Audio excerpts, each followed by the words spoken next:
ready for some football. I don't know about you. Who else could it be but your man Lou? Yeah. The LouieTeeNetwork is powered by MusicHead University. MusicHeads, classes in session. Turn me up. Enroll on YouTube now. Link is in the description. Who else could be but me? You're me, Louie T. Welcome to Sunday Night Football overtime. Jets, Raiders. Man, that was a fun game. You know what? Week 10 as a whole has been fan-effing-tastic. I was telling anybody that would listen on socials that the first half of games were just excellent. You know, we don't, as Washington fans, because our team sucks, we don't get invited to, you know, primetime television, and they're not inviting us to America's Game of the Week at 4:00. So we usually play at 1. So we don't get to watch the 4:00 games, and we usually aren't paying attention close enough to the 1:00 games either because we're so focused in on our game. So having a chance to watch all the 1:00 games freely without the stress and the strain of having to focus in on Washington was refreshing. And the football gods did not disappoint. There were so many good games in the 1:00 hour. And then that was followed up by 3 more outstanding games, rather, in the 4:00 window. So the NFL set a record. 5 walk-off winners today is a record for 1 week in the NFL. Let's see if we can call them out. The Browns walked off over the Ravens. The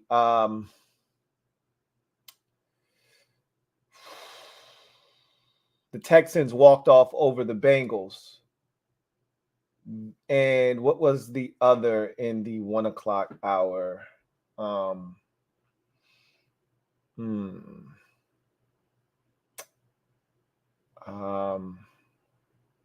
Man, there were so many good games.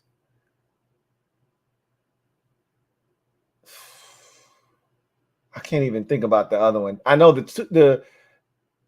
no, that was it. And then there were 3 in the 4:00 hour. Seahawks walked off Washington. The Lions walked off the Chargers, and then the Falcons were walked off by the Cardinals. So those are your 5. And that's just the walk-offs. Green Bay and Pittsburgh was outstanding. The Saints and Vikings was crazy. I think there was 1 or 2 more games that, you know, I mean, even Patriots, it was a bad game, but it still was close. You know, Patriots and Colts. And I think I'm missing 1 more from 1:00 that was really good. It was just a great day of ball. It really, truly was. I enjoyed every second of it. And this was a nice nightcap. How can you not root for Antonio Pierce? You see the jubilation on, like, just 3 weeks ago, Josh Jacobs and Devontae Adams were looking for some secretive side exit door. They just wanted out. They were like prisoners, and they were formulating a plan as to how they could dig a tunnel underneath their jail cell and how to hide it so it didn't look like they were digging a tunnel so they could escape somehow after the season was over. To see Devontae Adams' face after they won the football game, it's a night and day difference of where the Raiders are from a mental standpoint versus where they were just a mere, 2.5 weeks ago. I mean, it's just crazy to think of where this team is. I don't know how much longer this is going to last. Aiden O'Connell is your quarterback, and you're not going to be able to win every week, and you're not playing the Jets every week for that matter. Okay. You're not going to be able to win most weeks scoring 16 points. But they're dangerous now, are the Raiders. Because I've said this all year long, even when their head coach was Josh McDaniels. They're not bad defensively. Even with some of the struggles of that secondary, you're not sure about some of the players, and then you lose Amik Robertson tonight to a concussion, and possibly Jacorian Bennett as well, who didn't return to the game. Still a good football team defensively. And I think they have talent on offense. Between the tight end position, I think there's still a little bit of juice left to squeeze out of Austin Hooper. Michael Mayer is just scratching the surface. They really haven't utilized him quite yet, but that was a big touchdown catch tonight, his first of his career. Shout out to my guy, Michael Mayer, for getting it done. That was the game winner. You got Devontae, obviously, Jacoby. They don't really use Hunter Renfrow. Maybe that changes now that there's no more Josh McDaniels. But there's a lot of guys. There's a lot of talent. You know, obviously Josh Jacobs and so forth and so forth. So there's a lot to like about what the Raiders have from a football perspective, from a talent perspective. But coaching matters in this league. I can't stress it enough. As a fan of a team whose coaching lacks every week, and we go in every game at a disadvantage because of our coaching staff, it's refreshing to see a team. And, you know, as much as I've reiterated this over and over again, and I'm getting off on a tangent, but I have to get this out because I'll forget. And then we can get to this game and the teams in particular. As much as I keep saying I don't want a defensive-minded coach. I don't want a defensive coach. I don't want a defensive coach as Washington's next coach. I can't help but look at guys like Robert Saleh and what DeMeco Ryans is doing in Houston and what Steve Wilkes did last year with Carolina and, you know, what Antonio Pierce is currently doing. And even Dan Campbell, I know he's an offensive guy and he's a former tight end, but even he has sort of a, you know, defensive mentality, but he's way more aggressive. You know, he's still kind of errs on the side of offensive, aggressive, go get the points, you know, leave no stone unturned. We're not being conservative. We didn't come here to play it safe. We didn't come here to tie. We came here to win. That's his mentality. And you don't usually get that with defensive-minded dudes. You know, they're playing it close to the vest. They want to run the football. They want to punt. They want to give their defense a chance. But these new school defensive dudes are different. They're wired different. They know the game is different. They know it's not the game that they grew up in, that they played in. They know they have to score points.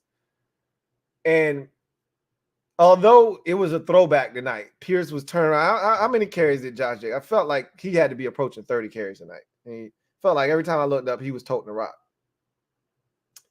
Josh Jacobs had 27 carries. It felt like 27 carries. It felt like he was approaching 30, right? And that's a throwback game. It's rare to see an NFL back have more than 25 carries in an NFL game anymore. That's just the day and age we live in now. So a 27 carry, he had as many carries as Aiden O'Connell, your quarterback, had attempts passing the football. That's almost unheard of in today's NFL. You know, for as bad as Zach Wilson is and as good as Breece Hall is, Zach Wilson threw the ball 39 times. Breece Hall only had 13 carries. Now, some of that was the fact that the Raiders just won't giving shit up on the ground. But even when Breece Hall has it going, he still doesn't get a shit ton of carries. So it's just the nature of the beast and the nature of the league that exists now. But I don't know if that's sustainable or not, but it's refreshing to see how the team has responded to Antonio Pierce. And now all of a sudden the Raiders are dangerous. They're 5-5. Let's see what they got on the docket coming down the pipeline. They got the Dolphins, the Chiefs. Yeah. It's probably about to come to an end soon here, shortly. Dolphins, Chiefs, Vikings, Chargers, Chiefs. So, yeah, that's probably going to end real quick here. But it's still a nice story. And I still think he should be considered, and he probably will ultimately be the next head coach of the Vegas Raiders. And I think he should be. And it's forcing me to reconsider my stance. I've got a hard line stance on. I don't want a defensive coach, but you get the right one, and he's open to letting an offensive guy come in and just control the offense. It's something to consider, man, because I'm watching these teams have success, and I'm thinking, I want that. I want that aggressive mentality. I want guys responding. And it just seems like it's different when you got a defensive-minded dude. The team responds to them, or just a guy that has that physical mindset. Like Dan Campbell, again, I know it's kind of old hat now, and he's probably tired of hearing people talk about the biting kneecaps thing, but that's who he has turned the Detroit Lions into. Like, that's their personality. They've taken on the personality, and you hear this all the time. You take on the personality of your head coach. I can't think of a better team that exudes that represents that than the Detroit Lions. And you're starting to see a little bit of that with this Vegas Raiders team. And you saw that last year with the Panthers and Steve Wilkes. This Raiders team can't be slept on. And I don't see them winning the next few games or so, but they're going to be in them. The Dolphins aren't going to just run them next week. And if they're not careful, they could be in a dogfight next week. And the Chiefs, after that, if they don't get their shit together, that's family business. Anything can happen. I'll just tell you this. Coaching matters.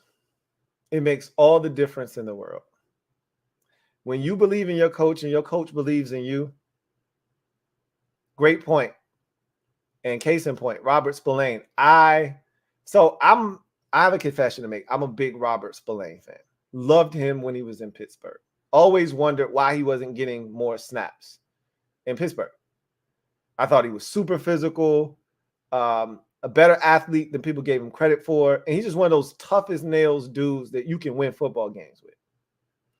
And I just always looked at Robert Spillane and I said to myself, if I had a chance, that's the kind of guy I would like to add to my football team. And then I see him in Vegas, and I felt like he's played well this year. And I see him making plays, and then he makes that huge play tonight. And I've been thinking to myself, this is why I like Robert Spillane. And I remember I was watching a Raw Room episode. Some of y'all may know what I'm talking about, may not. And he talked about, he is, one of the hosts of the Raw Room podcast. And he was a linebacker that played for the Titans. And they played against the Steelers. And he said, Robert Spillane, he said, this is the first and the last time I've ever seen this done. He met Derrick Henry in the hole at the goal line and hit him and knocked his ass backwards. And our whole sideline lost it. And he plays for the opposite team. He played for the Titans. And they was all like, God damn. Spillane is that kind of dude. And I'm happy for him. I always root for guys like Robert Spillane. That was a huge play. Jacobs was massive tonight. Because generally the Jets really they don't really give it up on the ground. You really got to find a way to get them through the air. And the only way that's going to happen a lot of times against them is if you can protect. And they struggled. How many sacks did they give up tonight? It felt like Aiden O'Connell was sacked at least 5 times. That's what it felt like. I could be wrong. But it felt like 5. Only 3 sacks. Felt like 5, but it felt like he was pressured a ton on the night. And so if you can't really protect, it's hard to get the kind of production you want out of the pass game against them. For them to have the kind of success they had on the ground with Josh Jacobs and then make that big play, man. Aiden O'Connell is interesting because I don't think he's a franchise QB, but I can't say that definitively right now. That was a big-time throw to Michael Mayer, though, to put it up top shelf. That's a hell of a throw, because he literally threw him open essentially. It's not like Whitehead wasn't right there. The defender was right there. And he put it up where only Michael Mayer could go get it. And he did. That's a hell of a catch. But that's what I expect from Michael Mayer. Being a Notre Dame Fighting Irish fan, I've seen him do it so many times. I know what he's capable of. That's a gutsy performance by the Raiders, because early on it felt like, oh shit, it's kind of getting away from them. When it was 9-3, I'm not gonna lie to you, I picked the Raiders to win this game, and I'm sitting there thinking, did I make the wrong decision? Did I make a mistake? Because generally in games like this, I told you I feel good about the Raiders. If I didn't feel as good about the Raiders defensively, I would not have picked them to win this game, because I know the Jets are single-handedly capable of dominating a game defensively and winning. If you're not good enough defensively, Zach Wilson can do enough to beat you. Ask the Denver Broncos, right? I've seen him do it. But if you play any semblance of defense, you're going to shut the Jets offense down. The Giants did it. The Bills did it. And just about every other team that they played against pretty much did that. If you have any semblance of defense, you're going to hold the Jets down, because Zach Wilson isn't capable of putting up big points and just play after play after play, making the right decision, making accurate throws. He's not consistent in that nature, or in that manner, rather. So you just got to make him do it over. Don't give up explosives to the Jets. Make Zach Wilson do it over and over and over again, because eventually he's going to mess up. Errant throw, it's going to get picked off. He's going to miss an open receiver. He's going to throw behind a receiver. They're going to end up in 3rd and long, and they're just going to come up short. And when you are playing the kind of football that they're playing, they got to punt. They can't put their defense in a compromising position. And I knew the Raiders could do that. I knew they could play the kind of defense that it was going to take to win. But at 9-3, I'm not going to lie to you, I was like, uh-oh. This isn't looking too good. And that field goal before halftime was huge, because it changed the way it felt going into half. And once they got it to 9-9, I was like, okay, they're going to win this game. They're going to win this game. Them being the Raiders. As long as they don't do anything stupid. And they tried. They had 2 turnovers in the game. And Aiden O'Connell kept taking sacks that knocked them what felt like out of field goal range. I'm like, what are you doing, dude? Don't take that sack. But you could see where the coaching kicked in. The belief. You could see that they weren't going to lose this football game. Bennett gets hurt, and Hall comes in, and they don't blink. They don't flinch. He even makes a big tackle on Breece Hall on that final possession.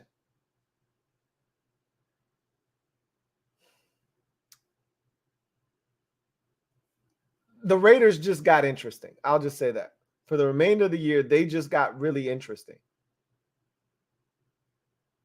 Because earlier in the year, it almost felt like they were unwatchable. You didn't enjoy watching them. I enjoy watching this iteration of the Raiders. They're playing hard. They're easy to root for. And I just like seeing the night and day difference between when McDaniels was there and now with Antonio Pierce in control. So now the question is, how much damage can you do to show that you belong as the head coach of this team on a permanent basis, and having them remove the interim? Because I can't remember the last time an interim tag was removed from a head coach and they were permanently made the head coach, which it seems like it's trending in that direction already. Whether he wins another game or not, it kind of feels like it's trending in that direction for Antonio Pierce already. But I can't think of the last time an interim coach was made the permanent head coach, because usually organizations outsmart themselves when it comes to this type of thing. I thought the Raiders did it already with Rich Bisaccia the last time, right? You're just now getting over that if Antonio Pierce is the right guy for the job. The Panthers are going through withdrawals from Steve Wilks. Sometimes the right man is right there in front of you, and teams are too blind to see it. I think this has a chance to be another one of those situations right here. We'll see. But they definitely believe. Do the Raiders. They're playing inspired football, and that was a gutsy win tonight. You're back to 500, and now you got a chance. And that's all you can ask for in this league is a chance. Just give me a chance. Well, you have it now. Now let's see what you do with it. You have an identity. And that's another thing that is so overlooked and underrated in this league is establishing an identity. What are we as a football team?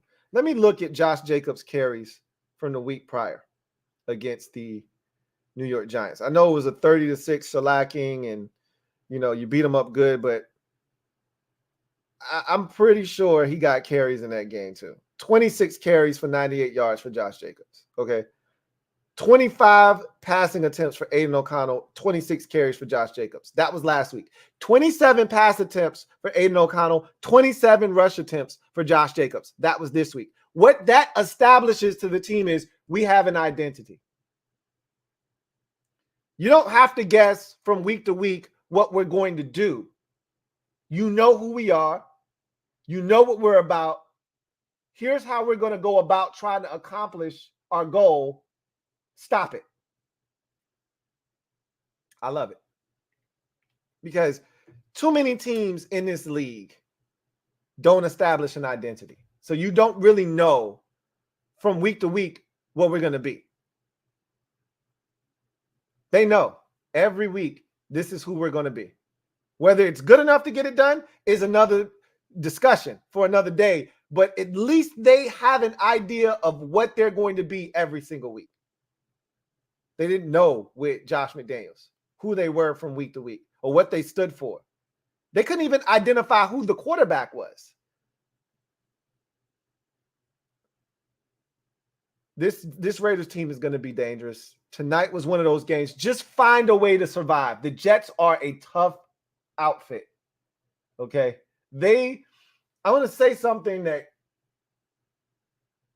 I'm still trying to sort out in my brain, but I feel this way in the moment, and I hate being a prisoner of the moment, so I don't like making statements like this because I can't play back all the teams that fit into this category to be able to say this with 100% certainty, but I'm going to say it anyway because I feel this way, and I don't feel bad for feeling this way, so I'm going to say it.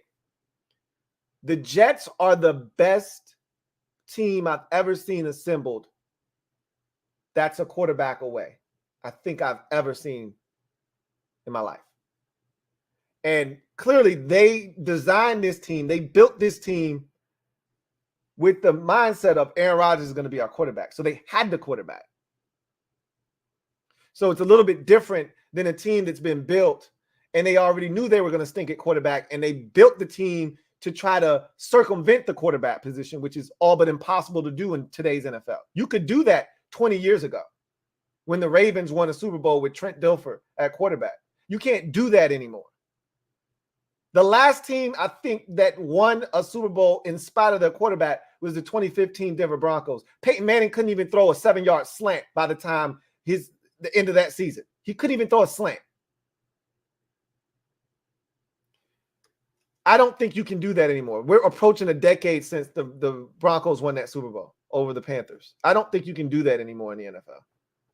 You're going to have a quarterback that can make plays, make throws, and if need be, put the team on their back, even if it's just for a game, and you win that way.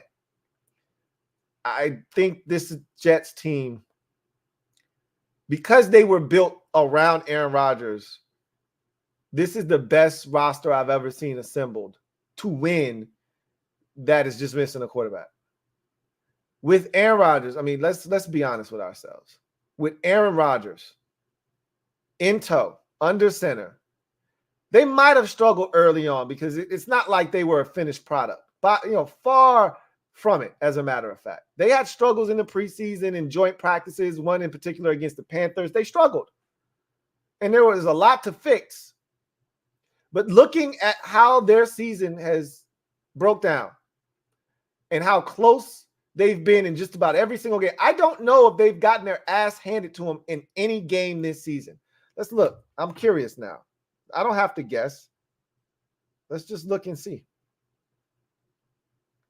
My guess is they haven't. And they could easily be 9-0, 8-1, or 7-2 right now. That's my guess. That's just my gut feel. Let's take a look at what they've done this season. So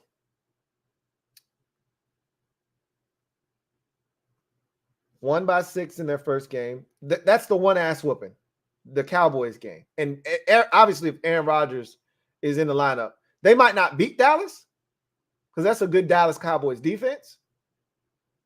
But they were in that game for the first 2.5 quarters. That thing didn't get blown open until like the third, midway through the third. Let me see what the score was at halftime.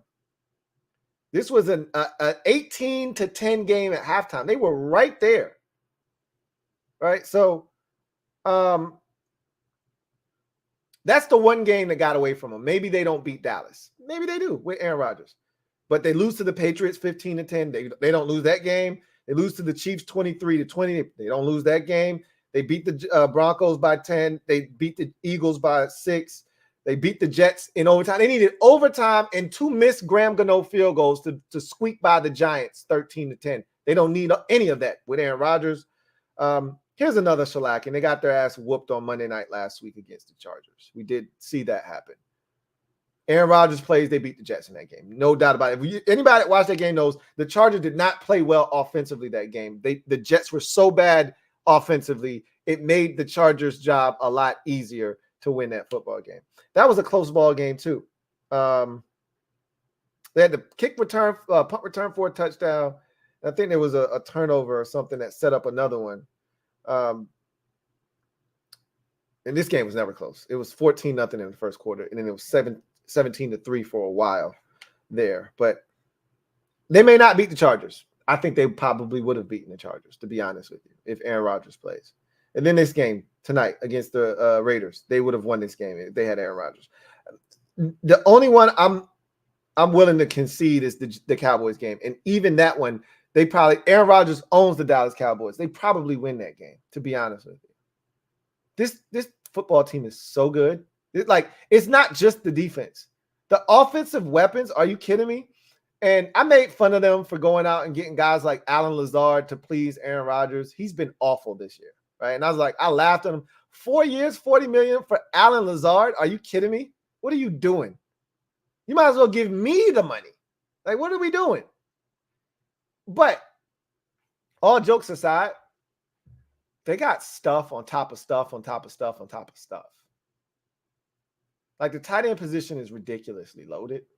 The receiver position, Corey Davis retiring and, Lazard not being as good. But, Randall Cobb healthy with Garrett Wilson. And if Rodgers is playing, Lazard probably plays better, to be honest with you. And they got the kid that returns kick, Gibson, and they just got and they traded away Mecole Hardman. Who knows? He might still be there if Rodgers was playing. I don't know. Who's to say, right? Because they had stuff on top of stuff. I mean, you got Michael Carter, Breece Hall, and you don't even really play Dalvin Cook. Tight end position is loaded with Uzama, and I love Conklin. You still got the kid from Ohio State on it. Like, it's just stuff on top of stuff on top of stuff on top of stuff. Then defensively, it's just ridiculous. I don't even need to go through all of that stuff that they got on defense. That's why they're so legit on that side of the ball. Like, this team is ready. And I keep saying, Aaron, bro, don't worry about it. Just wait till next year. But you can't be assured that everybody's healthy next year, that this team is going to be the same next year. You can't just say, hey, you just run it back next year. Y'all will be fine, because every year is its own entity. This Jets team is ready to win now. And I'm telling you right now, if they can just find a way to hang around, and make it into the playoffs somehow, they will be the most dangerous team in the AFC if Rodgers is himself. because the confidence that they already have defensively right now, coupled with anything they get out of Aaron Rodgers, makes them the most dangerous team in the AFC immediately. And that's why if you're the Raiders, just find a way to beat them because they're that good even with Zach Wilson at quarterback. They're still a hard out. Good win for the Raiders. These are the type of games, I don't care what it looks like aesthetically. Just find a way to have more points than they do when the clock hits all zeros. And you did that tonight. By far and away, it was not pretty. But it was gritty, and most importantly, it was a dubski. If you're the Jets, it ain't really much to say. You know, the same song. It's been like this all year long. I can just say this. It could be worse. You could have lost to the Giants. You should have lost to the Giants, right? It could be worse. You could be 3-6 right now, not 4-5. It could be worse. You could be 2-7 because you should have lost to the Bills in week 1. It could be worse. But it's not. What does the rest of your schedule look like? Because Rodgers, so there's a report out now that says Rodgers is going to be back mid-December. So you got the Bills coming up. That should be a loss. The Jets after that. That should be another loss, theoretically speaking. But you know how to play the Dolphins, especially when you're at home. So I wouldn't count that one. You're not going to Buffalo and beating the Bills, though. I don't see you winning that game. But then you got the Falcons. You can beat them. You got the Texans. You can beat them. You got the Dolphins. That one is on the road. Yeah, we'll see about that one. And that's right around when Aaron Rodgers might be back. That's mid-December, the 17th. If not then you got the Commanders after that. I'm thinking it's either the Dolphins game or the Commanders game where he comes back. And I can tell you this much. If Aaron Rodgers comes back against the Commanders, they might flex that bad boy to Sunday night for all we know. Who knows? Don't know what the Christmas Eve game is.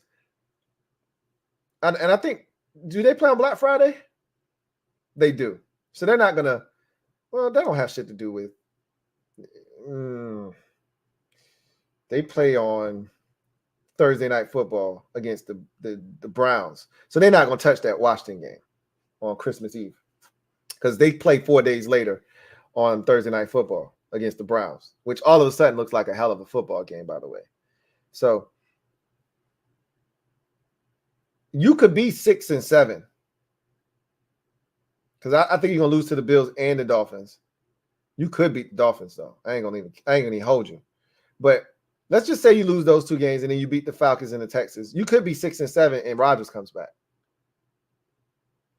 You'll be right where you need to be. Now, question is, when he comes back, is he ready to jump in and help you win right away, or is it going to be a little bit of a process to get him back where he needs to be? Who knows? He can't be any worse than Zach Wilson. We do know that, right? And Zach used the hell out of his legs tonight. I was impressed with him getting in and out of the pocket. He threw some no-look passes. All that fancy shit is cool. Make the throws that you're supposed to make. And I thought, for the most part, he did a lot of that tonight at a much higher level and rate of consistency than I'm used to seeing him do. But I thought his legs were the most important thing. Like, even on the last play of the game, Maxx Crosby got incredible pressure. Incredible pressure. And then Breece Hall hit him in the face. That should have been a penalty. They didn't throw the flag. And then the referee was in the way, so he had to go around him. And then and then Zach Wilson gave him a little dead leg action, a little doop-de-doo, and then turned the corner on him and was able – I still don't know how the hell he got that pass off in, because we know he got a strong arm. And he just literally flicked his wrist, and that shit went to the end zone. But for those of you out there that say Maxx Crosby isn't that he's not that dude, we ain't watching the same game, man. Anyway, he got away on that play, and he wasn't supposed to. He wasn't even supposed to get that ball near the end zone with the pressure that Maxx Crosby put on him on that play. And somehow he escaped and got it, to the end zone and gave his guys a chance. Like, I thought Zach Wilson played solid ball. The pick at the end is just brutal. It's just gut-wrenching because that was your best shot. But that's also a great play by Robert Spillane. I mean, most backers in the league aren't catching that ball. They might get over there, but they ain't. He caught that shit like every single step was like efficiently used. Every body movement was efficiently used on that play. He didn't have a step to waste, a movement to waste, and even his outstretched arms right where the ball was, and he caught it. One fluid motion. Most linebackers are dropping that football. A lot of them are. It took a really good play. What I'm essentially trying to say is it took a really good play by a smart veteran linebacker to read the quarterback's eyes, get to the football, and then make something happen when you get there. Anyway, I enjoyed this game thoroughly. Jets had opportunities. Raiders had opportunities. Like that fumble by Josh Jacobs. That one made it a lot closer because who knows what would have happened, what would have come of that drive. They were already in field goal range. So that would have extended it to a 7-point lead just off the strength of the field goal. But who's to say that they don't, run out the clock? I think they had enough time to where they might have been able to get 2 or 3 more first downs, made the Jets start using their timeouts, et cetera, et cetera. If not, who's to say that drive doesn't end in a touchdown and we're not even having this conversation?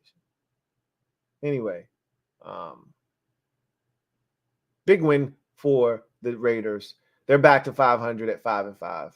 I think the honeymoon is about to end over the next 2 to 3 weeks with the level of competition coming up on the schedule. But if they find a way to win one of their next 2 games, whether it be next week against the Dolphins or the week after that against the Chiefs, oh shit, look out for the damn Raiders this year. Meanwhile, for the Jets, it's going to be tough sledding, but it's family business. So I don't count you out of the game against Buffalo. I don't count you out of the game, especially the game against the Dolphins at home. You seem to know how to play the Dolphins at home. You beat them up last year in New York last year. I wouldn't put it past you to be able to get to Tua, frustrate him, pick him off two or three times, and really have a shot in that game. But it's the games after that I think you have to take advantage of, the Falcons and the Texans. And if you do that, it's going to put you right where you need to be for Rodgers to come back. And again, all it should be about, if you're a Jets fan right now, is getting in. Because you will be the most dangerous 7 seed that has ever existed. Literally. The most dangerous 7 seed. Nobody would want to play you. That 2 seed, I would feel for them. Whomever it is. Because there's a good chance that defense, because again, look at what they've done to the top quarterbacks this year. Look at what they've done. I shudder to think at the prospects of what they could do with just having Aaron Rodgers at quarterback. Anyway, I digress. Let's get to the comment section and see what you guys have to say. Big Money Sonny, thank you for the super chat. Greatly appreciate you. Big Money Sonny writes, thank you for being a member of the MOBB, first and foremost. Lou, I'm salty, bro. Really thought we had this game all week. That's the first mistake you made. I can't ever tell you, what you should or shouldn't think, but you're a veteran. You should know better. Ring gotta go. Ron gotta go. Ron gotta go. Ron gotta go. I'm assuming that first one was supposed to be Ron too. Ron gotta go. I'm assuming that was supposed to be go. My fault, Lou. My rant. It's all good, bro. That one was frustrating if you allowed yourself to believe. I didn't. So that one didn't hurt as much. That one only sucked because I wanted to have that 5-5 conversation. Okay, we back to 500. We got a chance to go to 6-5. Here go the Giants. They suck. I wanted to have that conversation all next week. Now it's like, okay, if you beat the Giants, that's cool, but you're still 5-6. Like, you're not. Like, this took the wind out of your sails. I felt, and I told you I felt like this was the only opportunity we had to pull off the win streak. I think that's dead now. So I get it. Ash, ASH, thank you for the super chat. Greatly appreciate you. Who writes, who are your midseason award winners like MVP, Coach of the Year, etc.? Do you think Stroud has a shot to be rookie MVP if the Texans make? First of all, Stroud is your offensive rookie of the year. That's signed, sealed, delivered already. So that's in the bag. MVP is a little bit more convoluted because you got guys like Tyreek Hill playing at a ridiculous level. AJ Brown should be included. I don't think he'll be able to win, but he should be included in that conversation right now. And then obviously you got quarterbacks and things of that nature. I think Coach of the Year right now has to be DeMeco Ryans. I don't know how it could be anything other than DeMeco Ryans right now. Other guys have had a great year, and that's cool. But who thought the Texans would be at 5-4 right now on the season? And who thought they were going to Cincinnati today and beating the red hot Bengals, who I sat here last week and said, I think they might be the best team in the AFC. Who saw that coming? Not I. And none of you did either. And I don't like speaking for you, but you did it. It's got to be DeMeco Ryans. So I think there's a lot of interesting, and it's still a lot of football left to be played. But some guys have definitely stood up and announced themselves and put themselves in that category of either MVP, offensive or defensive player of the year. Offensive rookie of the year is already sewn up. Defensive rookie of the year, I think that's trending in the direction of Witherspoon from the Seahawks. He's a menace. I don't think there's been a better defensive rookie, a more impactful one this year. That's for sure. None of the edge rushers have done much of anything. There's no, stud linebackers or anything that jumped in and started kicking ass. I think it's Witherspoon defensively. So, Zoe Life, No Life. Thank you for the super chat. Greatly appreciate you. Thank you for being a member of the MOBB, who writes, Zach is bad, but Hackett is a typical scheme guy, in my opinion. I'm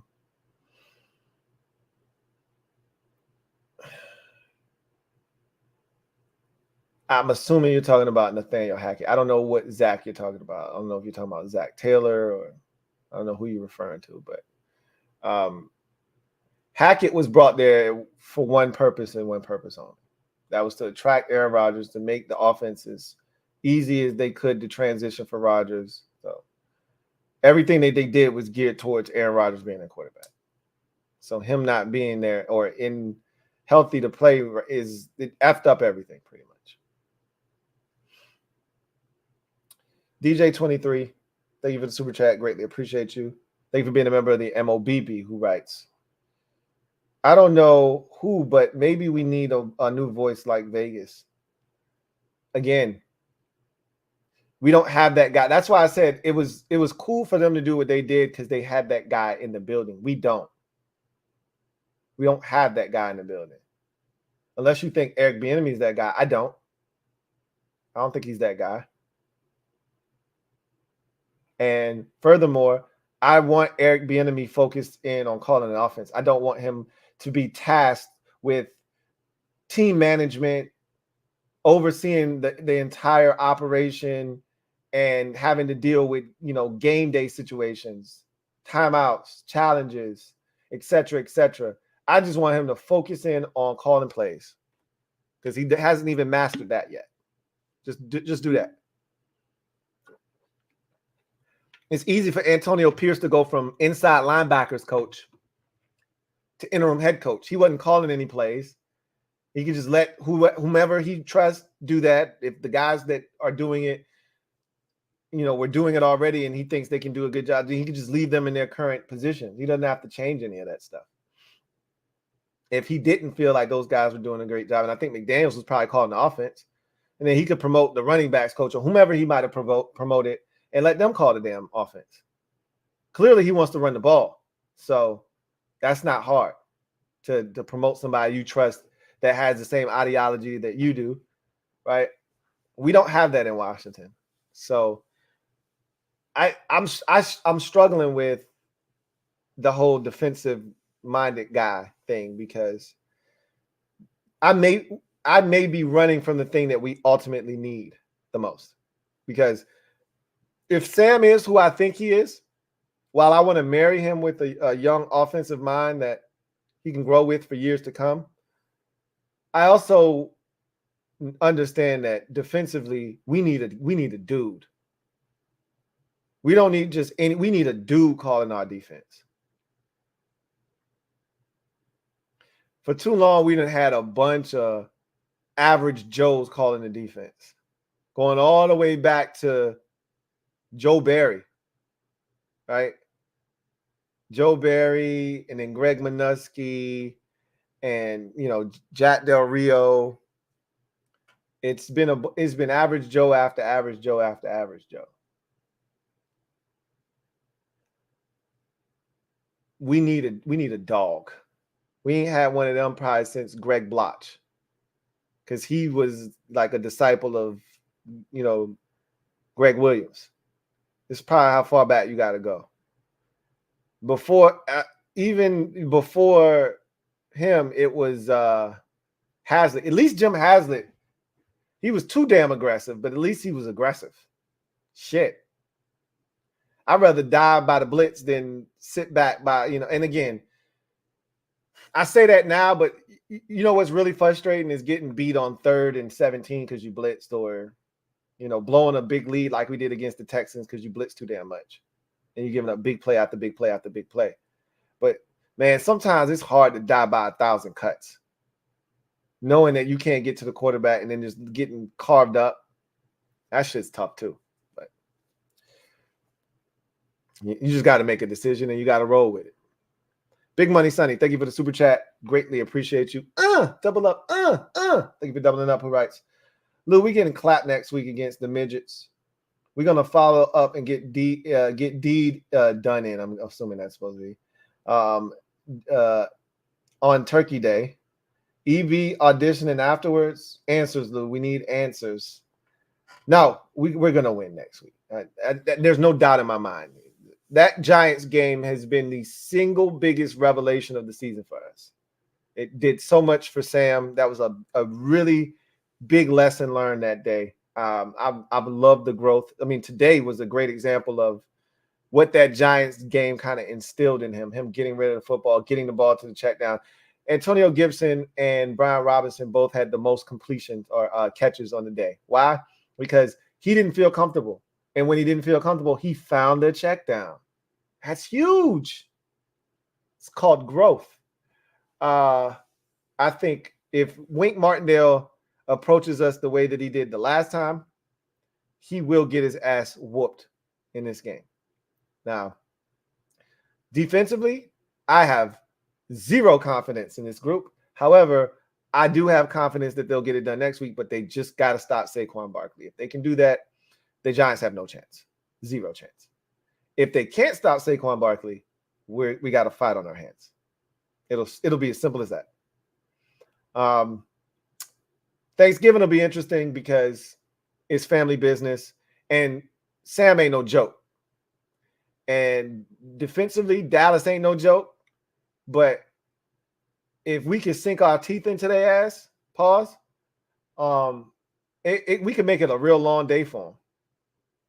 We won't beat them. I don't think we'll beat them, but we can do them like we did Philadelphia. We can put a charge into their ass, scare the hell out of them.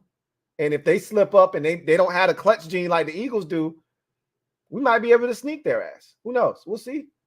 But you got to beat the Giants first. And I see us doing that. Big Money Sonny, thank you for the super chat. Greatly appreciate you. Who writes? Lou, when's the last time you've seen Luck? Real question. It's been a minute, man. He popped in. He said he didn't have any of his channels. It's like his real channel got snatched up. And so he's like, I got all these fake channels and I don't got no real channel. And so I haven't seen him And I think that was like 3 months ago, maybe 2 months ago. I don't think it was that long ago. It was like 2 months ago. And, he popped in and then he was gone again. So I really haven't seen him. I think he's been in the Cherry Squad, though, once or twice, but I ain't really seen him for real. I should be asking you. You more likely to run into him than I am. Big Money Sonny, thank you for the super chat. Greatly appreciate you. Double up. Now that's a triple, but I didn't do it the last time, so I had to double you up right there. He writes, Sam Howell going to break the record for most passing attempts by any QB in NFL history.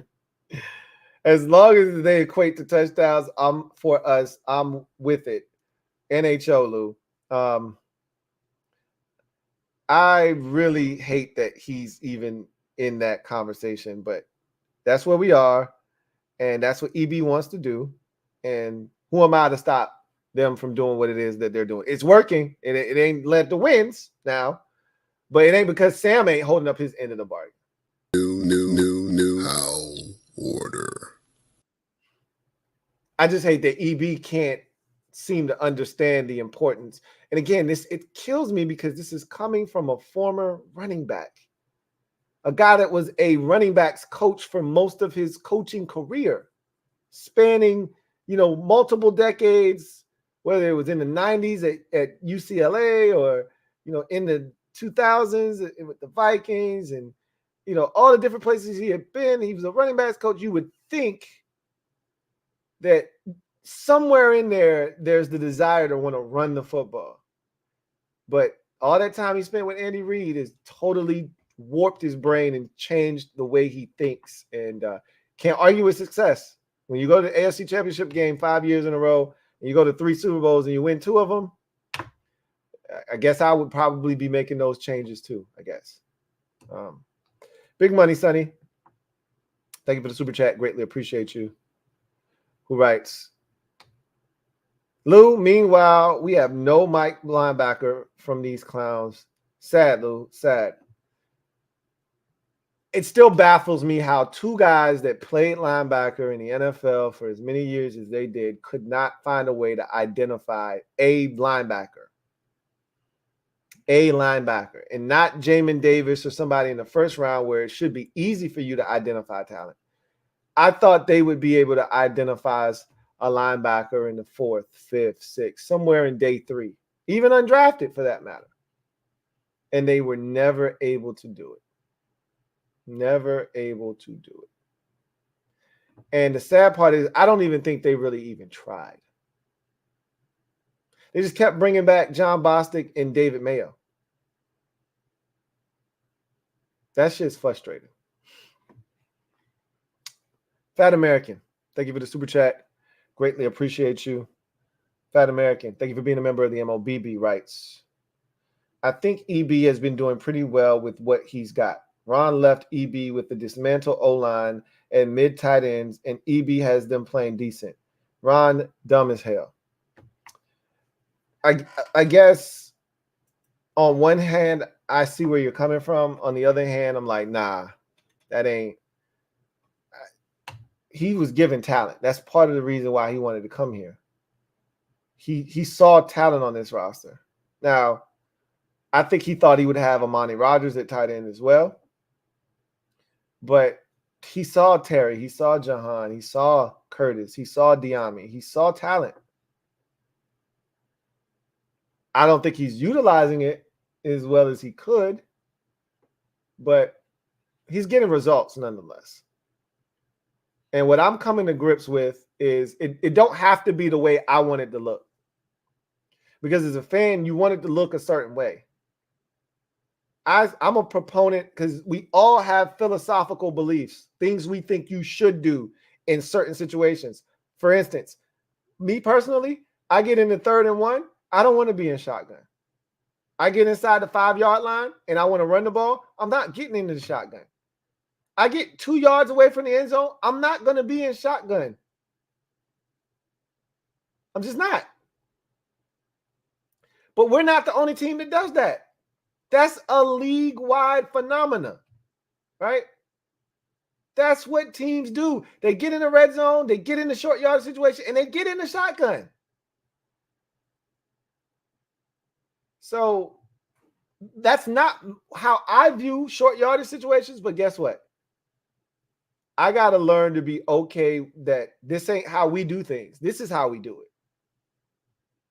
We going to throw it on 3rd and 1. Or we going to run it out of the gun in 3rd and 1. We going to try to be tricky on 3rd and 1. We're not going to just line up and put your dick in the dirt on 3rd and 1, which is how I would prefer to do it. Pause. And I got to be okay with that. I got to be okay with Brian Robinson might only have 8 carries this week. I got to be okay with that. Because there's a good chance that he won't have 17 or 18 or 21 carries. There's a better chance that he'll have 8 or 9 carries. And Sam won't throw it 44 or 45 times. It's more likely that Sam throws it 52 times than Brian Robinson has 22 carries. And I got to be okay with that. As long as Eric Bieniemy is the offensive coordinator, I have to be okay with that. I got to be okay with he's not going to go out of his way to get Terry and Jahan and Curtis or nobody for that matter targets. He's not going out of his way to make sure nobody's involved. We just going to run the offense.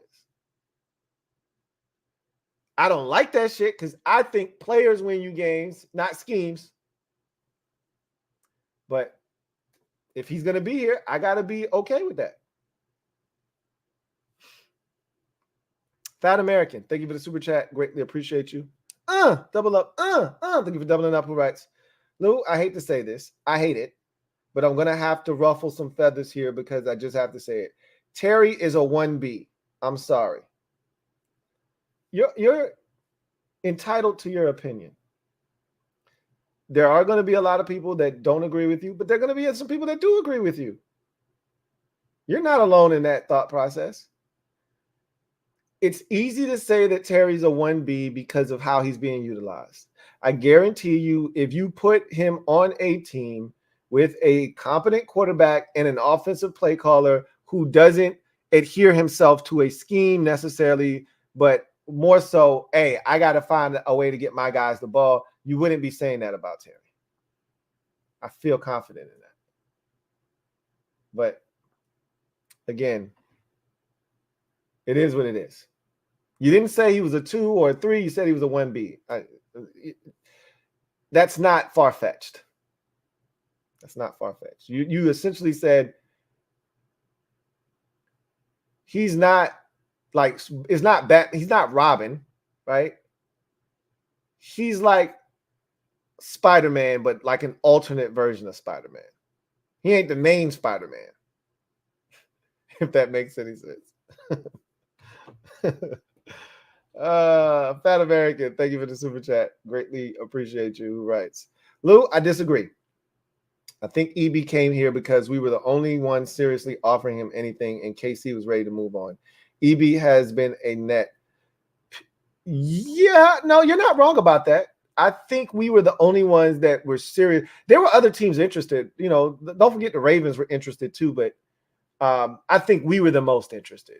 I don't think you're wrong there. I don't think you're wrong about his availability and what teams around the league viewed him as and what they were willing to do. I don't know if anybody else really was looking to hire him. But for EB, it wouldn't have made sense to just take any job because this job that he's doing this year was going to determine whether he was going to get an opportunity to be a head coach. So he couldn't just take a gig, if that makes any sense. Because if he didn't do a good job, he's back to square one. So I think it's partially true what you're saying, and it's partially true what I'm saying. I do believe he thought that this team had talent, though. Ash, thank you for the super chat. Greatly appreciate you. Double up. Thank you for doubling up. Who writes? Sorry for the Texans talk. Don't apologize. I hate that we don't have a primetime game, but Bears, Carolina, etc. get multiple. You think they could flex some upcoming games? Absolutely they can. Absolutely. You've put the league on notice with the win against Cincinnati today. I guarantee you will get a primetime game before it's all said and done. Let's look at your schedule real quick. I'll tell you which one. Now, what you also have to factor into that conversation is you got to look and see who are the other games that week on primetime and which one makes sense for them to get rid of. But let's get in here and see.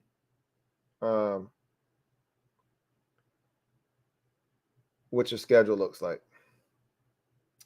So you got the Cardinals up next, then the Jags. That Jaguars could be interesting. That's one to keep. You're just playing such a bad division. That's the problem that's going to hold you back potentially. It's a lot of, like, I want you, but I don't want to take Indianapolis to get to you, right? I don't want to watch the Colts. I don't want to watch the Titans to get to you, right? Like, that's the problem that's going to hold. You got 2 games against the Titans. You got a game against the Colts. You got the Broncos. Like, we don't want to see no more Broncos after tomorrow on primetime television. We don't want no more Denver, okay? We don't want no more Tennessee. We didn't have enough of them. We don't want to see the Colts no more, right? And that comes a part of the package because you play in a division with all those teams for the most part. So Jacksonville and the Jets are the only 2 games that I could see being flexed. That's the only 2 that you have. And what you would have to do is you would have to see what the schedule is for those weeks. So let's take a look at that.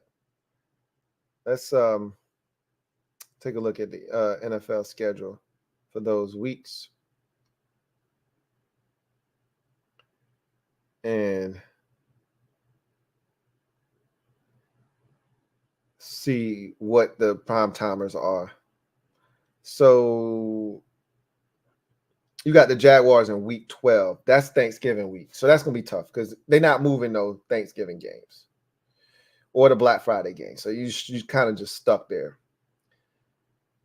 Sunday night that week is Ravens Chargers. They're not going to move that. And Bears Vikings is Monday night. With the Vikings resurgence and Justin Fields, they probably not going to touch that one either. I don't see them touching anything that whole week of Thanksgiving. It's just too much going on.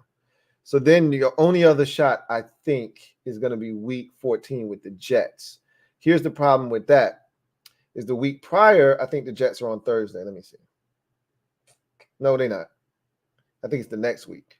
So you got the 10th is, and then they play the Dolphins the next week. So I could see them. I think that's your last hope is the week 14 matchup against the Jets on the road. If Rodgers comes back for that game, which I don't think he'll be back yet, that's your only hope, I think. The problem is you just playing a division or Jacksonville. You got a Jacksonville. When is that Jacksonville game? Was that the one in 12? Yeah, it was. Yeah, so I think you might be out of luck. You might be SOL just because you got 2 games against the Colts. You got another game against the Titans. You got the Broncos. These are games we don't want to see, right? So had there been, that Cincinnati game today was down the road, that would have been one that we could have circled and say, hey, let's put that one on. But I don't know. We'll see. Things could get really interesting, and one of these games that we think it would be trash could end up meaning something. Who knows? Late in the season, but right now, I'd say it's going to be pretty tough.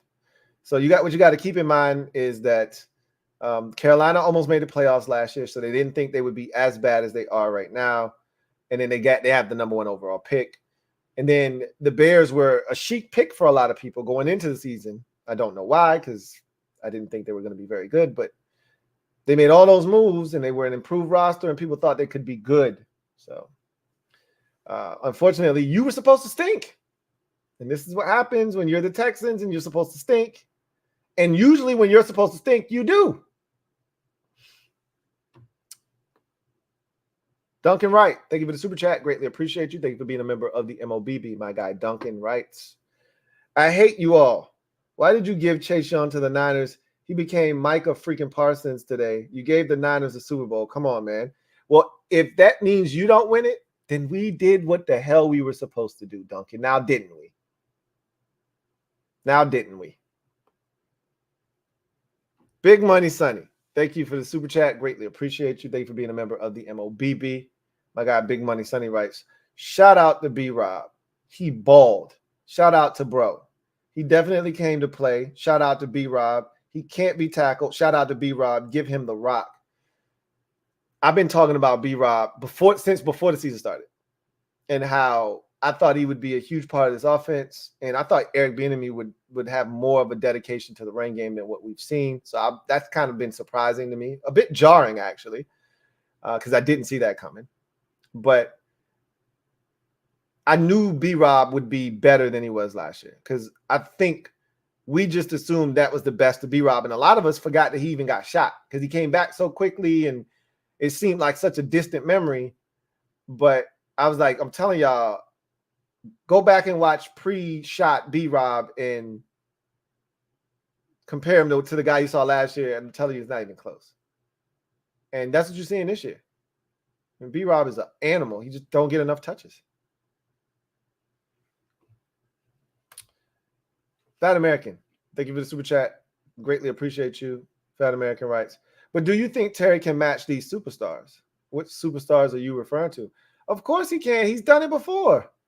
Now, he hasn't had that big season, but he hasn't had a quarterback either. I'll say this. I know this might sound crazy to you. You put Terry in Scott Turner's offense with Sam Howell running the show.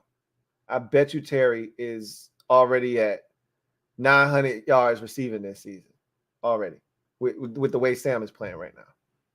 I put any amount of money on it. Even Scott Turner, who didn't do a good enough job to me of getting his playmakers involved, Terry was still getting the rock. And some of that might have just been Taylor Heineke just saying, F it. I know where my bread is buttered. I'm going to Terry. And Sam just hasn't gotten to that point. But even with the game on the line today, where did Sam go? He went to 17. DJ 23. Remember, there's a lot of numbers that Terry has that nobody else. And Terry's draft class includes Deebo Samuel, A.J. Brown, DK Metcalf. And Terry's got numbers that trump all of those dudes in that draft class. He's doing things that none of them, and he didn't have to deal, and those other dudes didn't have to deal with turmoil at the quarterback position. A new 2-3 new quarterbacks every year. They didn't have to deal with that shit. Terry did. So, yeah, I think Terry belongs, but it's easy to second guess right now because he ain't getting, targets and big plays and this, that, and the third. DJ 23, thank you for the super chat. Greatly appreciate you. Thank you for being a member of the MOBB who writes, I don't understand how EB came from Reed because they made sure Travis and Hill touched and got the ball. But that might have been more of Andy Reid doing that. That might not have been EB, saying, hey, we got to make sure Travis Kelce touched the ball. And that might also be Mahomes. Mahomes might have got to a point where I know who I can count on. I know I can count on 87. I know I can count on 10.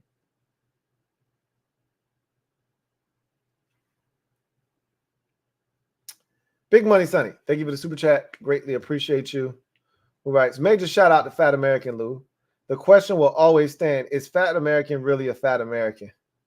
I think we've already answered that question. The answer is yes. I remember my first time talking to Fat American, and he was like, yo, we saw a Burger King commercial. And he was like, yo, I want some Burger King. And then he kept talking about KFC and chicken. And I was like, okay, Fat American is really a fat American. Now, how fat, we don't know. He can't be but so big if you work at UPS. Because that's a job that forces you to move around. So if that's his real gig, and I don't know if that's his real gig or not, but I'm assuming it is, he can't be but so big. I don't think he's as big. Okay. Fat American, thank you for the super chat. Greatly appreciate you, writes. Bro, I'm big as F. Just look at my pick. That ain't you, though. That ain't you. So you can't say that.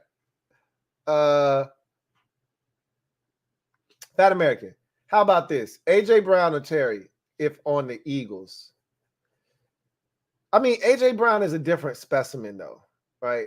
I'm telling you right now, Terry's numbers would be crazy. They wouldn't be AJ Brown crazy. AJ Brown is a physical specimen. But I guarantee you, if Terry was on the Eagles, his numbers would be crazy. Would he have had 6, 7 straight game, whatever the number was, of 125? Nah, I don't see Terry doing that. But would Terry be tearing the league up? Yeah. If he played for a stable organization with a quarterback that's going to get him the rock, heck yeah. Big Money Sonny. And I know AJ had to cry for the rock a little bit in Philadelphia, but trust and believe. If Terry was on the Eagles, he'd be getting the ball. Big Money Sonny. Thank you for the super chat. Greatly appreciate you. Big Money Sonny writes, they better not F up my Thanksgiving Day, Lou. Hey, I'm just telling you, go in with low expectations. That's the way to go. Let them surprise you. But if you go in there expecting anything but a loss, I'm telling you, they're going to F up your Thanksgiving. Which is why I didn't want any parts of Thanksgiving. So, again, be prepared. He said, it's all love, family, and grub with a nice slice of a dub. We better not lose them. See, that's your problem right there. You go in and you expecting something that you should not be expecting. Shout out to you. I got you rocking in all my speakers. I appreciate you as always, Big Money Sonny. You know what it is. You know you're my guy. Fat American, my guy. Thank you for the super chat. Greatly appreciate you. Fat American writes, Lou, my brother in burgundy and gold. I love Terry. I know you do. And you're not trying to disrespect him. I know that. You just saying, is he elite? And it just depends on what you define as elite. Is he Justin Jefferson? Is he Jamar Chase? Hell no. He ain't even close to those type of dudes. Could he ever put up those type of numbers? I don't know if he'll ever hit 1,400 yards receiving in a season like Santana Moss did here once upon a time. Because you got to have a bunch of explosives to do that. And that's just not what Terry's been, you know. But I'll contend, and I know he had to drop against the Eagles, right? 2 of them. But you asked me 4th and 5, you got to have it. Who you going to? Give me Terry McLaurin. Give me Terry McLaurin.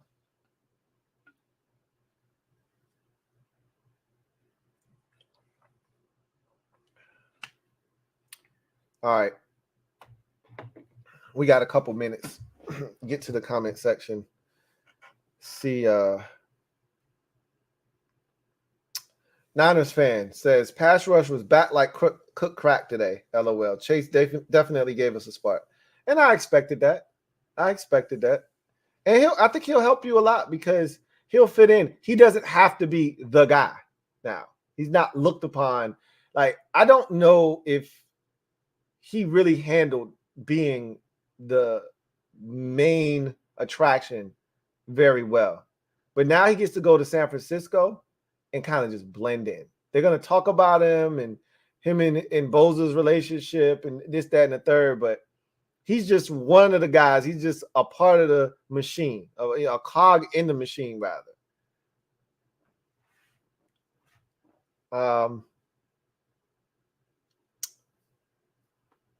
Fat American, thank you for the super chat. Greatly appreciate you. Fat American says, who do you credit for the Browns defense? How does the defense turn it around like in one season in such a dramatic fashion? How? One season, we're in year 4. Oh, I got an easy answer for you. You don't know who that defensive coordinator is? He could have been our defensive coordinator. But we never get the right guy. You don't know who that defensive coordinator is? So there's a short list of guys that I look at and I go, hey, that guy right there can coach some defense. Jim Schwartz is on that list. You want to know how the Browns turned it around that quickly? Jim Schwartz is all you need to know. They got talent. Don't get me wrong. Okay. They got a ton of talent.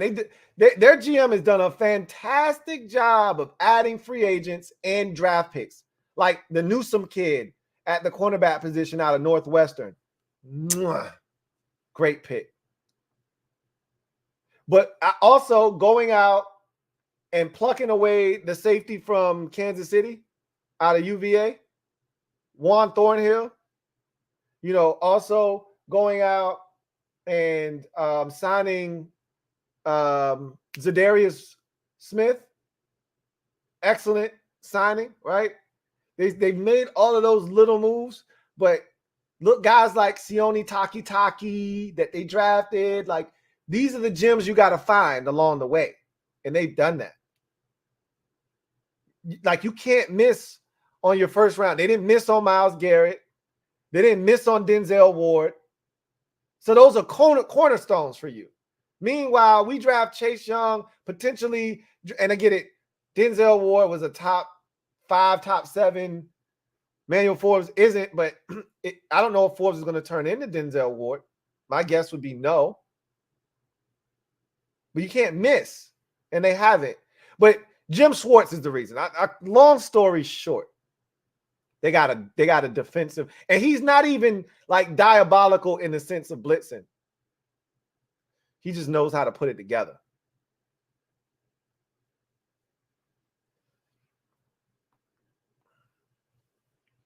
Jamal Hamlin, thank you for the super chat.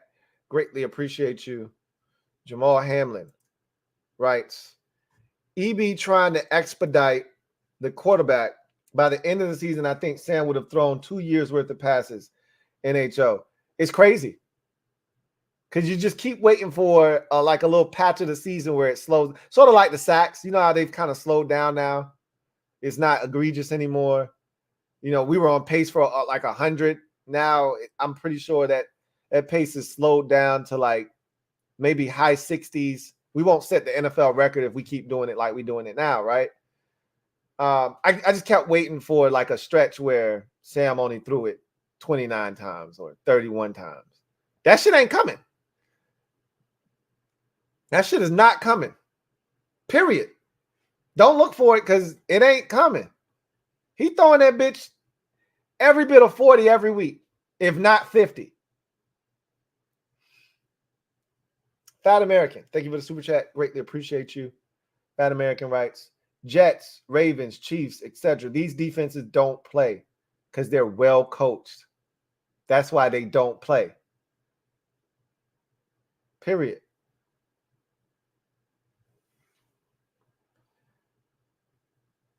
Big Money Sonny, thank you for the super chat. Greatly appreciate you. I got big money Sonny writes, Mr. Postgame, because we definitely vented in the Discord. Give me a quick minute summary of your thoughts. Salutes, my brother. Still salty. The quick synopsis wasn't surprised, expected what we got, disappointed in our inability to find a way to win, knew that the defense was going to give up the field goal late in the game. Can't blame the officials. Everybody wanted to blame Benjamin St. Juice. Juice is who he is. People are getting on him. Oh, he sucks. He's this, he's that. He's always been this way. He doesn't suck. He's just not what you want him to be. And that's okay, right? Sam is what I thought and continues to be everything that I wanted him to be. And B-Rob was outstanding today. And I would have gone for 2. But a lot of people are like, well, it didn't make a difference anyway. They got a game-winning field goal. But I still think that changes the dynamics of how the rest of the game goes. The 52 seconds that was left, you up 1 instead of tied, it changes everything. At the end of the day, as usual, per usual, we made too many mistakes. Whether it's the 4th and 5, pass interference on Juice, Sam fumbling the ball, Cam Cheeseman snaps throughout the day and the missed extra point at the beginning of the game, which turned out to be huge as we got late into the game.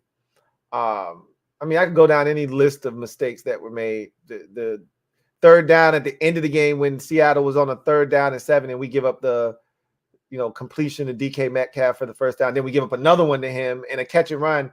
Percy Butler not being able to tackle is getting old. Like, he was horrible today, to the point where I'm like, do we have anybody else? Anybody? Like, I'd much rather see what my man from the Rams that went to Utah, that's our personal protector, that took over for All-Pro Revo. I'd rather see him in the game at this point. Because Percy asked, I can't take this missing tackle shit every week. We giving up big ass plays because Percy Butler can't tackle. That was pretty much my synopsis. We are what we're supposed to be because this is who we are. Barry Curtis Jr., thank you for the super chat. Greatly appreciate you. Thank you for being a member of the MOBB, who writes, Terry may not be at the very top, but I wouldn't trade him for anyone. He's the best guy to represent the franchise. I think that probably sums up 80 to 85% of the fan base. Right there. Fat American, thank you for the super chat. Greatly appreciate you. Fat American writes, honorable mention, Arizona. They 2-8. They still tough. I mean, you take on the personality of your head coach. Everybody laughed at him when he got the job. You know, Eagles fans were like, good riddance. And he got to Arizona, and there was a video that circulated of him giving a speech, and nobody seemed to be interested. And everybody, oh my God, this guy sucks ass. They played for him, though. I mean, they ain't winning shit, but they had Josh Dobbs at quarterback and Clayton Tune 2 weeks ago, right? Now with Kyler Murray back, I guarantee you they're going to win some games if they keep playing the defense the way they've been playing it this season. I guarantee you they're going to win some games. How many? I don't know. But they won't, when it's all said and done, they won't be nowhere near the number 1 overall pick. Not with Kyler Murray at quarterback. Fat American, thank you for the super chat. Greatly appreciate you. Fat American writes, wasn't Jim Schwartz the D coordinator for the Cowboys? He was never the defensive coordinator for the Cowboys. So no. When they had a terrible defense a few years back, that guy is running the Browns defense. Him, the guy you're talking about is Mike Nolan. That's who Dallas had as their defensive coordinator. The old hot sauce in the eye guy, Mike Nolan, right? Yeah, Jim Schwartz was the head coach of he was the defensive coordinator of the Tennessee Titans when they had Javon Curse, and they were like super nasty defensively in the early 2000s when it was them and the Ravens were the 2 best defenses in football pretty much. And they would get to the AFC Championship game and lose to the Ravens almost every year. He was their defensive coordinator. Then he got a coaching gig as the head coach of the Detroit Lions. The Lions were good on defense. They had Joey Harrington, unfortunately, at quarterback and sucked ass on offense. And so he wasn't very good as a head coach because the offense stunk. And that was Martin Mayhew.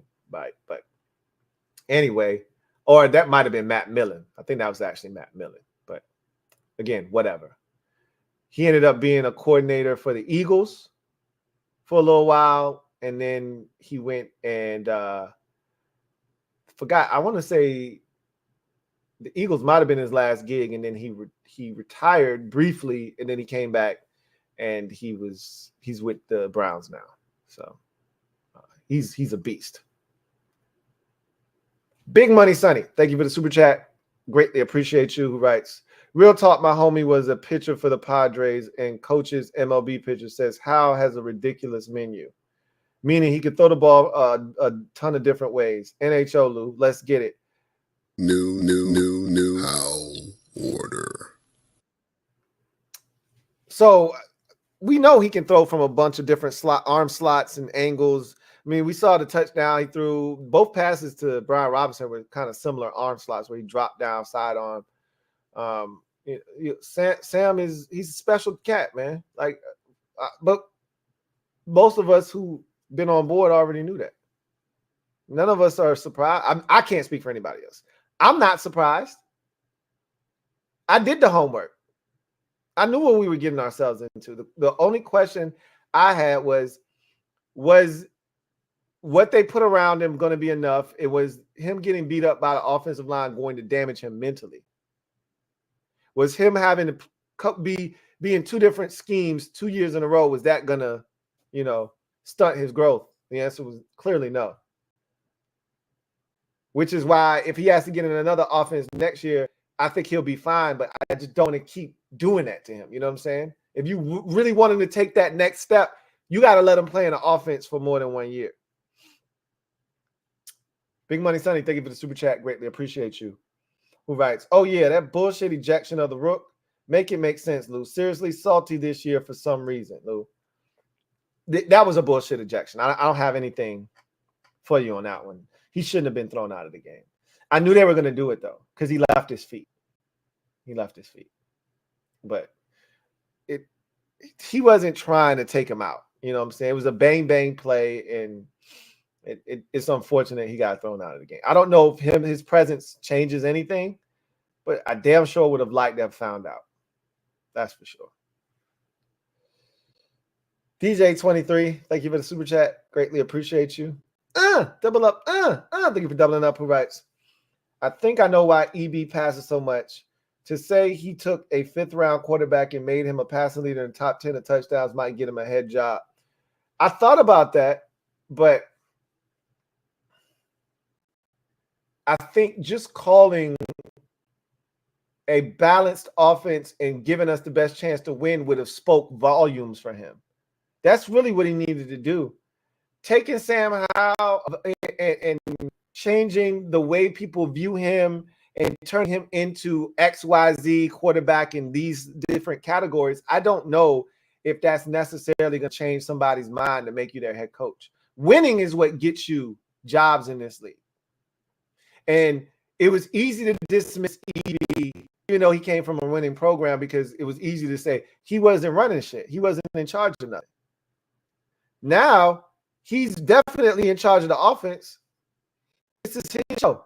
If he got this offense playing, the kind of ball that they're playing, and we're winning, because it's still not a clean operation, because you got the quarterback throwing the ball 44 times a game. And so if I believe in the run game, I don't want you to be my coach because you don't believe in the run game. So I don't know. What you just said makes a ton of sense, because in this league, it's quarterback driven, and if you can prove that you're some sort of quarterback whisperer, then that interests teams, especially ones that either have or are going to acquire a young quarterback. But with that said, still got to win in this league. Still got to win. But I hear you. Big Money Sonny, thank you, super chat. Greatly appreciate you. Big Money Sonny, right? Fat American said that SJ is average, which are fast at best. But like you said last week, we need mid players. We all are mid at best except for NHL. You need quality players. He's a quality football player. He's not great. I don't think he does anything outside of pass breakups and maybe escaping penalties somehow, some way, exceptionally well. Everything else he does at an average level. But you everybody on your team ain't gonna be Pro Bowlers. You just got to find a way to mesh and meld all of that stuff together. But we don't have enough dogs. Fat American, thank you for the super chat. Greatly appreciate you. Fat American writes, if we don't make any changes to the staff this season, I'll be fine with it as long as Josh and company are preparing right now and are ready for the end of the season. And I think they are. I don't think they're sitting back, watching all of this unfold and aren't ready. Like, they already signed, already went out and got Eugene Shin. Like, they're ready. They're loading up. So I think they're going to transform this thing as soon as the season's done. Like, and it may not get to that. It may start at the bye week, because since we got such a late bye, it might get them a head start. But worst case scenario, they'll be ready when the season ends. I can assure you that. Big Money Sonny, thank you for the super chat. Greatly appreciate you. Big Money Sonny writes, when are you going to open up the phone lines again, Lou? Your fans will wait, brother, and we need to vent sometimes. There'll be more opportunities. I haven't opened up the phone lines for the last time, but I'll always let y'all know in advance when I'm thinking about doing it. So we ain't there yet, though. Losing to Seattle isn't a open up the phone lines, I need to vent type of situation. As we get closer to the end of the season, the week of the bye, I'm definitely opening up the phone lines. Faux show, right? Because there'll be a lot to talk about then. Whether we make a move or not, season will probably be over by then. That's my guess now with this loss to Seattle. Is you'll have a fighting chance against the Dolphins, and that'll drop you to 5-8, and then you're dead at that point. Because then, in order to get to 9, you'd have to win out, and we're not winning out. You know, you'll have a chance to beat the Rams after the bye, but quickly, if any hope starts to enter your brain, I think the 49ers show up on the schedule. So whatever you're thinking about is going to be extinguished real quick. I think the 49ers might be the second to last game, though. I know Dallas is last. I think the 49ers are second to last. And then I think I'm missing a game. And then the Jets, that's what it is. It's the Rams, then the Jets. So whatever you're thinking about, it's going to quickly be extinguished either by the Jets or the 49ers. So we're not winning 4 straight. That's why you needed to beat the Rams or excuse me, Seahawks, because then if you beat the Giants, you didn't have to beat Dallas or the Dolphins to still have a legitimate shot. Now you're going to have to beat somebody or 2 teams that nobody's giving you a chance to beat. I just don't see it happening. Not with the defense as it's constructed right now. Big Money Sonny, thank you for the super chat. Greatly appreciate you. My guy, Big Money Sonny writes, Lou, real talk, I hate this part of the year because you don't stay on long enough because we trash. We about to change that, and you will rock for 24 hours every Sunday. Change the effing narrative. Ain't no 24 hours on no Sunday, man. You tripping. You stone cold tripping. Shit, I'll probably be on longer when we lose than when we win. We beat New England, and I was off the fastest I was off all year long. Jamal Hamlin, thank you for the super chat. Greatly appreciate you. Jamal writes, double up. Let me double you up first and foremost, right? I can't understand why Butler and company was slipping and sliding like it was beach volleyball, shaking my head. That's Butler every week, though. And it was a little wet. You know how Seattle is. It'll just start drizzling out of nowhere, but that's no excuse. He just don't tackle well in space. He's proven that now. Percy Butler is a liability as a back-end defender, as the last line of defense as a tackler. He is a liability. He is a liability. Anyway, I digress. That's going to do it for me, your man Louie T, here on Sunday Night Football Overtime. Raiders get the victory over the Jets 16-12. Raiders get back to 500, something my Commanders could not do. They did successfully today at 5-5. Meanwhile, the Jets dropped to below 500 at 4-5. And both teams have some difficult games coming up. You know, the Jets at the Bills and then home for the Dolphins. So a couple of family business matchups within the division. Meanwhile, for the Raiders, it's 2 in a row for their interim head coach, Antonio Pierce. They're playing hard for him and giving, everything they've got. And it seems like the arrow's trending upward right now. But with games against the Dolphins on the road and Kansas City coming up, all of this fire that's burning bright right now could quickly be extinguished, and they could go right back to being, the Vegas Raiders. We'll see. You want to make a believer out of a lot of people like myself? Go win one of the next 2 games. You don't have to necessarily make it 3 in a row by beating Miami, but upset the Dolphins. You want some street cred? Go beat a team, right? It's one thing to beat the lowly Giants and double up in the state of New Jersey by beating the Jets. Try that shit on a winning team like the Dolphins or the Chiefs. You get it done, now we're having a totally different conversation. So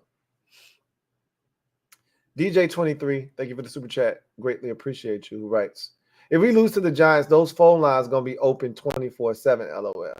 That would definitely prompt phone line because at that point, somebody got to get fired. Like, we can't go on like we didn't just lose to one of the worst teams in football. We got to fire somebody.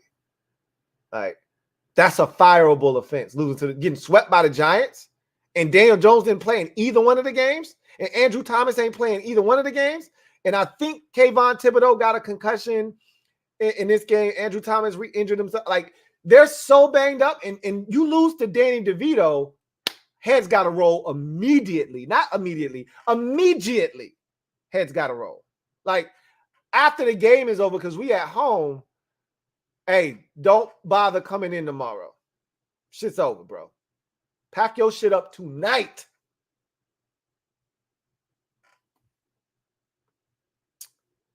Big Money Sonny, thank you for the super chat. Greatly appreciate you. My guy, Big Money Sonny writes, one more NHL, Lou, for the outro. Just one more for the evening. The league better recognize. You already know. New how order.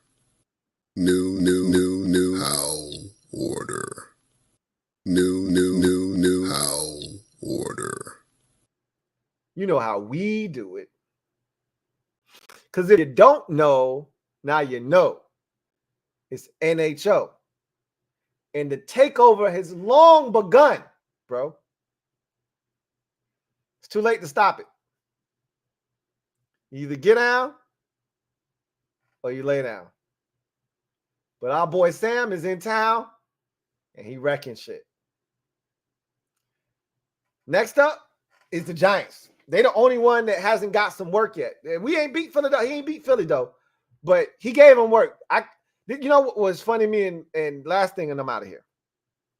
Me and King of the North was talking, and he's like, I got a bunch of Philadelphia Eagles buddies, and he was like, they don't want any parts of Sam Howell again this year. Like, I said this 2 weeks ago, I think. Like, I can tell you this right now. I know for a fact the Eagles don't want to play us in the playoffs. They're not worried about us, but they like, we can have a much easier path than having to play y'all bastards again. We good. We don't need to see y'all again. Because they know. They're not going to admit it because they swept us, and that's all they're going to say. Y'all trash. We ain't worried about y'all, yada, yada. But they know we had their ass twice, and we let them off the hook. And had we won today or yesterday, it would have allowed me to think crazy. And I don't need to think that way. I don't need to let my brain start wandering off, thinking about the possibilities of, hey, we can go in there. If the Eagles somehow are your 2 seed and we got the 7 and we got to play them in the first round and wild card weekend, we can beat these bastards. Or, hey, if we catch a 2 seed slipping as the 7 seed, we get the Eagles. Like, I started to think about what the Giants did last year. Giants were the 6 seed last year. They got in and they got a vulnerable Vikings 3 seed and they beat those boys. And their consolation prize for winning was a trip to the Link in the divisional round. I would kill for that opportunity because we're not the Giants. They ain't beating us, 30 whatever to 7. If Sam got in that ass in the playoffs, it could get ugly. Pause. But that shit ain't happening. With this loss against Seattle, shit's over. So I digress. You guys have a great night. Take care. Look forward to chopping it up with y'all next time. I'll see you tomorrow. Monday Night Football, Broncos, Bills. And that'll wrap up week number 10. What a week it's been. My goodness. This is going to be a fun one to recap when we get to the podcast. Whenever that is. Tuesday, Wednesday. Anyway. Y'all enjoy the rest of y'all night. Y'all know what it is. God bless and good night.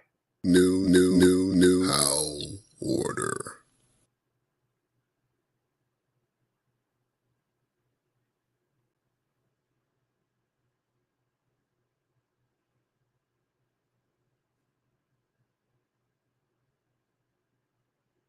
New